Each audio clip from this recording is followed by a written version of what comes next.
자, 오늘 우리가 만나볼 인물은요, 슬라보의 지젝이라는 철학자입니다.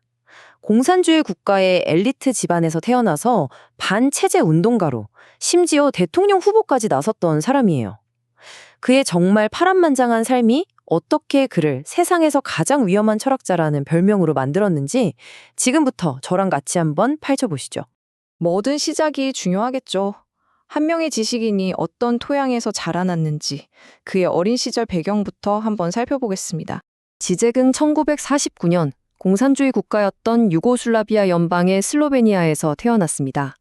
근데 여기서 주목할 점은 그의 부모님이에요. 아버지는 경제 관료, 어머니는 국영기업 회계사.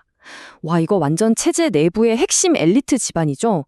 바로 이 경험이 나중에 그가 이데올로기라는 게 어떻게 작동하는지 그 속을 누구보다 날카롭게 분석하는 밑거름이 됩니다.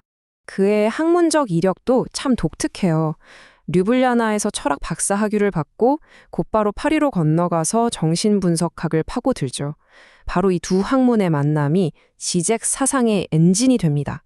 사회 현상을 분석하는 데는 철학이라는 큰 틀을 사용하고 그 안에 숨어있는 인간의 무의식적인 욕망을 정신분석학이라는 현미경으로 꿰뚫어 보는 거죠.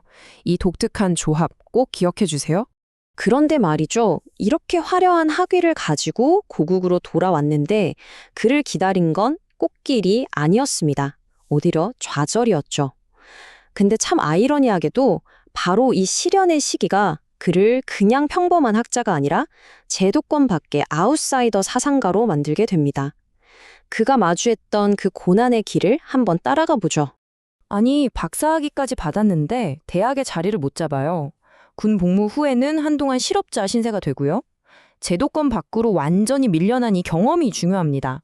안정된 상아탑 안에서 연구만 한 게 아니라 현실의 가장자리에서 이 체제와 이데올로기를 직접 관찰할 수 있는 그런 독특한 시각을 갖게 된 거죠. 어떻게 보면 이 시기의 좌절이 그의 비판적 사상을 더 날카롭게 벼리는 계기가 된 셈입니다. 그렇게 제도권 밖에서 방황하던 그에게 드디어 기회가 찾아옵니다. 당시 프랑스의 정신분석가, 바로 자크 라캉의 이론에 푹 빠져있던 슬로베니아 지식인 모임에 합류하게 된 거죠. 이곳은 그에게 지적인 안식처이자 그의 사상이 본격적으로 연마되는 용광로 같은 곳이었습니다. 그럼 정신분석학이 뭘까요? 단순히 개인의 무의식을 탐구하는 걸 넘어서 지젝에는 사회를 분석하는 아주 강력한 도구였어요. 사람들은 자기가 다 합리적이라고 믿잖아요. 근데 사실은 무의식적인 욕망이나 이데올로기에 의해 어떻게 움직이는지를 파헤치는데 이 정신분석학을 활용했던 겁니다. 1980년대에 들어서는 굉장히 중요한 지적 수입상 역할을 자처합니다. 프로이트, 라캉, 알투세르 같은 서구 사상가들의 아주 어려운 이론을 슬로베니아에 소개하는 번역가로 나선 거죠.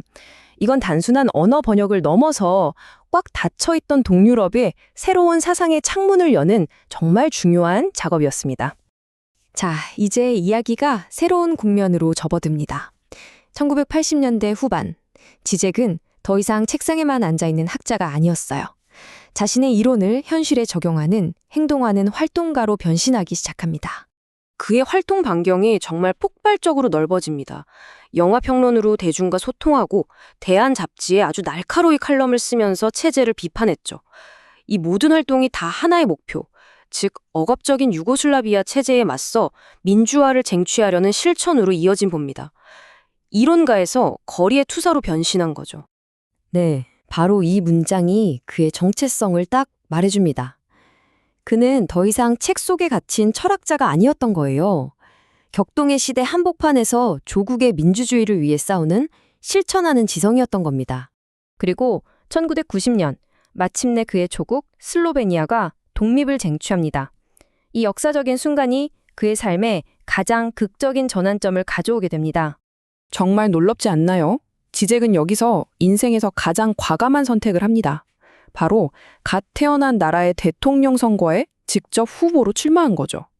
비록 떨어졌지만 철학자가 국가의 리더가 되려고 했다니 이 사건이야말로 그의 삶 전체를 관통하는 이론과 실천의 결합이라는 주제를 가장 극적으로 보여주는 장면입니다. 자, 이 파란만장한 여정의 끝에서 우리는 무엇을 봐야 할까요? 슬라보의 지젝이라는 인물을 통해 우리가 얻을 수 있는 핵심적인 통찰을 한번 정리해 보겠습니다. 지젝을 이해하는 핵심은요, 그를 하나의 틀에 가두지 않는 거예요. 그는 깊이 있는 철학자였지만 동시에 새로운 사상을 들여온 번역가였고 또 거리의 활동가였습니다.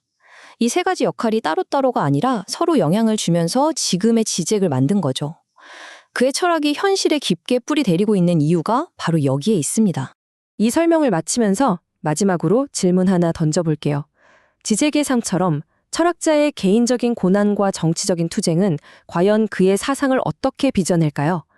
어쩌면 가장 위대한 철학은 안락한 서재가 아니라 가장 치열한 삶의 현장에서 탄생하는 것일지도 모릅니다. 여러분의 생각은 어떠신가요?